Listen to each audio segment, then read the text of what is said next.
नमस्कार दोस्तों, स्वागत है आप सभी का एक बार फिर से आपके अपने चैनल पेपर ट्यूबर पर।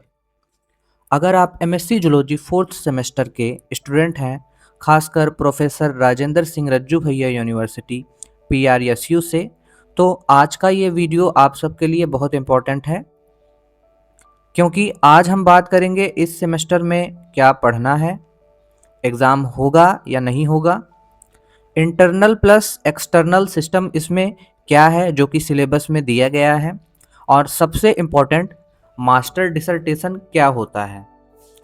तो पूरा वीडियो जरूर देखिएगा क्योंकि एंड तक आपको पूरा क्लैरिटी मिल जाएगा कि आपको करना क्या है इस सेमेस्टर में। जो नए छात्र हैं, जो फोर्थ सेमेस्टर में आए हैं या फिर आने वाले हैं, उन सभी के लिए ये वीडियो सबसे इम्पोर्टेंट होने वाला है। तो वीडियो को लास्ट तक जरूर देखिएगा। तो चलिए शुरुआत करते हैं और सबसे पहले समझ लेते हैं कि फोर्थ सेमेस्टर में आखिर है क्या। तो इस सेमेस्टर में सबसे मेन जो चीज़ है वो है मास्टर डिसर्टेशन यानी रिसर्च प्रोजेक्ट। इसका मतलब ये है कि इस सेमेस्टर में आपको ट्रेडिशनल थ्योरी पेपर्स नहीं पढ़ने होते हैं, बल्कि आपको एक रिसर्च बेस्ड प्रोजेक्ट पर काम करना होता है। यह सब्जेक्ट यानी आपका जो कोर और एमआरपी के रूप में लिखा गया है वही है, यानी इसमें आपको टोटल 100 मार्क्स मिलते हैं। इसका मतलब ये हुआ कि पूरा सेमेस्टर बेसिकली आपकी रिसर्च प्लस प्रोजेक्ट वर्क पर डिपेंड करता है।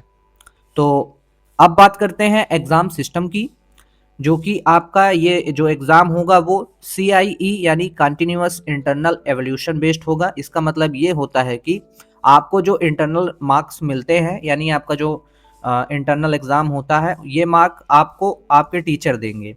तो जो कुछ मार्क्स हैं वो आपके इससे जुड़ जाएंगे।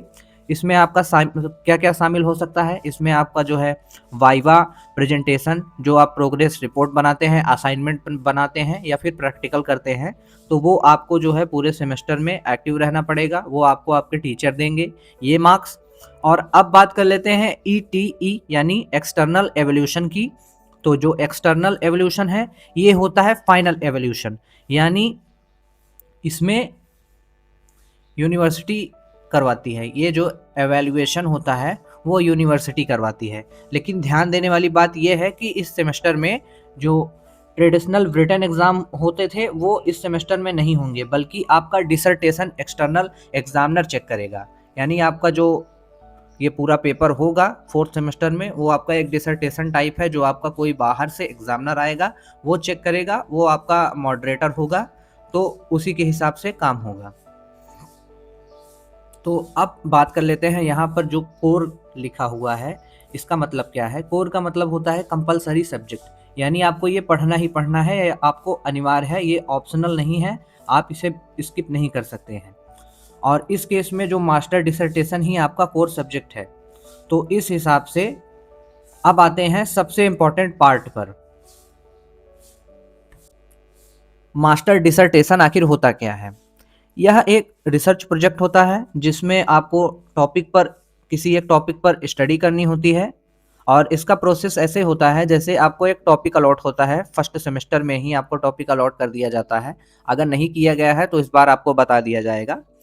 आपको एक सुपरवाइजर मिलता है, यानी आपको एक गाइड मिलता है जो आपको हर चीज़ें कैसे करनी है आपको ये बताता है। और आप जो जब रिसर्च करते हैं तो इसमें मेनली होता है field work plus lab work plus आपको डेटा कलेक्शन कुछ करने होते हैं आपके रिसर्च पेपर से, जो आपको टॉपिक मिला रहता है उससे। तो फिर आप एक प्रॉपर डिसर्टेशन फाइल बनाते हैं। तो जो प्रॉपर डिसर्टेशन फाइल होती है वो आपको आपके जो एक्सटर्नल एवोल्यूशन एग्जामिनर होता है वो चेक करता है। तो अब आते हैं, बात करते हैं इसके सबमिशन की। तो इसमें जब आपको फाइल सबमिशन करनी होती है सेमेस्टर के एंड में, तो आपको एक प्रिंटेड फॉर्म में, यानी आपको प्रिंट करवाना पड़ता है प्रॉपरली एकदम अच्छे ढंग से, जो जो आपने रिसर्च किया है, रिसर्च पेपर बनाया है, डेटा कलेक्शन किया है, वो आपको प्रिंटेड फॉर्म में डिसर्टेशन सबमिट करना होता है। तो अब बात कर लेते हैं एवेल्युएशन कैसे होता है। एवेल्युएशन जो है एक्सटर्नल एग्जामिनर चेक करता है, वाइवा भी हो सकता है, और मार्क्स जो होते हैं वो बेस्ड होते हैं रिसर्च क्वालिटी पर, प्रेजेंटेशन आपने कैसे बनाया है और आपका वाइवा परफॉर्मेंस क्या है। तो इसी हिसाब से आपको मार्क्स दिए जाते हैं एग्जाम में। तो अब सबसे इम्पोर्टेंट जो चीज़ है उसकी बात कर लेते हैं। ये एनईपी 2020 के अकॉर्डिंग है। इसका पर्पज है आपको रिसर्च और इनोवेशन की ट्रेनिंग देना, यानी फ्यूचर में अगर आप पीएचडी करना चाहते हैं तो ये बहुत हेल्पफुल रहेगा। और जो कुछ इसके इम्पोर्टेंट रूल्स हैं वो आपको ध्यान में रखने हैं, जैसे कि आपको जो डिसर्टेशन बनाना है वो सीरियसली आपको बनाना है, कॉपी किसी का मत करिएगा, सुपरवाइजर के कांटेक्ट में रहिएगा, टाइम पर सबमिट करिएगा और वाइवा की तैयारी अच्छे से करिएगा। और एक इम्पोर्टेंट मैं बात बता देता हूँ, सिलेबस एक्सपर्ट द्वारा बनाया जाता है, तो अगर बोर्ड ऑफ स्टडी द्वारा ये अप्रूव्ड है और इसमें कोई चेंज तभी होगा जब कोई ऑफिशियल अप्रूवल मिलेगा तब, यानी कि आपको ये पूरा सिलेबस पढ़ना ही पढ़ना है, आपको एक रिसर्च पेपर प्रोजेक्ट बनाना ही होगा। तो दोस्तों शॉर्ट में समझ लेते हैं, फोर्थ सेमेस्टर का मतलब ये है कि कोई ट्रेडिशनल थ्योरी एग्जाम नहीं होगा, मेन फोकस रहेगा मास्टर डिसर्टेशन पर, इंटरनल प्लस एवेल्युएशन दोनों होंगे, फाइनल मार्क्स बेस्ड होंगे रिसर्च प्लस वाइवा पे। तो अगर आपको ये वीडियो हेल्पफुल लगा है तो प्लीज़ चैनल को सब्सक्राइब जरूर कर दीजिएगा, इस वीडियो को लाइक कर दीजिए और अपने सभी दोस्तों में शेयर करिए जो fourth semester professor Rajendra Singh Rajju Bhaiya university के स्टूडेंट हैं उनको। तो मिलते हैं नेक्स्ट वीडियो में, तब तक के लिए धन्यवाद आप सभी का। और इस चैनल पर बने रहिए क्योंकि इस चैनल पे आपको मिलेंगे मॉडल पेपर, वो भी पीडीएफ नोट्स के साथ कम दाम में।